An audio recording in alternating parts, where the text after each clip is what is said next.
तो उसके संपूर्ण शरीर में विद्युत सी दौड़ गई।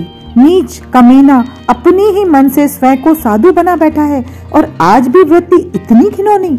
सच है, गृहस्थ हो या सन्यासी, सभी पुरुषों के अंदर एक आदिम पार्श्विक वृत्ति आज भी छिपी बैठी है। कुछ कहा नहीं जा सकता किस रूप में, किस उम्र में वो पशु जागकर अपना विभत्स रूप दिखा दे। उसका सिर भारी हो गया। क्या करे वह? 25 साल पहले की अपनी माँ की भूमिका में उतरकर अपनी बेटी को अपने अंदर में आजन्म के लिए एक डर, एक दाह, एक घुटन का नरक धरोहर के रूप में सौंप दे, या फिर एक जलती हुई लकड़ी देकर रावण की लंका को एक बार में ही भस्म करने को कह दे। अगर आज रिश्तों की दुहाई देकर बेटी को चुप रहने पर मजबूर कर दिया, तो जिंदगी भर वह न जाने कहां कहां पर टूटती रहेगी, और अपनी ये टूटन न जाने कितने पीढ़ियों को उत्तराधिकार के रूप में सौंपती चलेगी। नहीं, स्त्री के जीवन में ये टूटन, ये शोषण स्वीकार करना नहीं है। घर के अंदर अगर इस घिनौनी करतूत का विरोध नहीं किया, तो बाहर भी स्त्री लड़ नहीं पाएगी और हमेशा रिश्तों की आड़ में शोषित ही होती रहेगी। घर में भी और बाहर भी, बचपन में भी और वयस्क होने पर भी, और पूरी जिंदगी वह एक डर, एक घुटन में, असुरक्षा, अविश्वास के दलदल में चलते हुए गुजारने को विवश हो जाएगी, जैसे वह हो गई थी। उसे मर्द के साये से भी शंका होने लगी थी, अपने पिता से भी।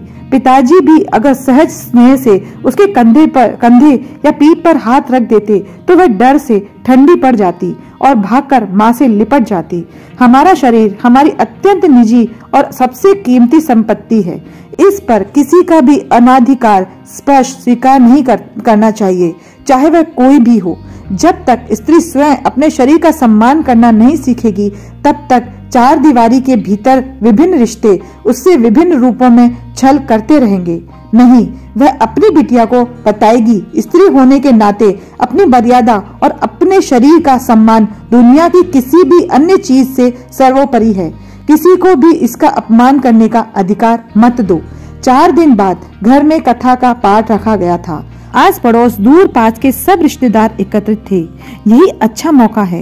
इतने लोगों के सामने यदि वह साधु बने, इस कपटी की करतूत बता पाई, तो उसकी अपनी बेटी के साथ ही और भी बहुत सी बेटियों को घरों के अंदर होने वाले इस शोषण के विरुद्ध बोलने का साहस मिल जाएगा। वह बेटी का हाथ पकड़कर साधु के सामने जा खड़ी हुई और सब लोगों के सामने उसने साधु की करतूत बताई और उसे खूब लताड़ा। उसके ससुर जी बीच बचाव करते ही रह गए। अपनी बहू को गलत कहना चाह ही रहे थे कि अचानक सास गरज पड़ी। मेरी बहू ठीक ही कह रही है। मुझे अपनी बहू की बात पर पूरा भरोसा है।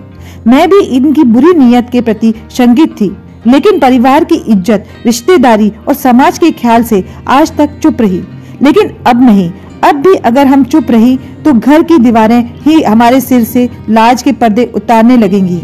अब ये इस घर में और नहीं रह सकते। इन्हें चलता करिए। आप पर किए गए एहसानों का बोझ मैं अपनी बहू बेटियों की मर्यादा को दांव पर लगाकर नहीं उतार सकती। आज के बाद अब कभी भी इनके पैर मेरे घर में नहीं पड़े।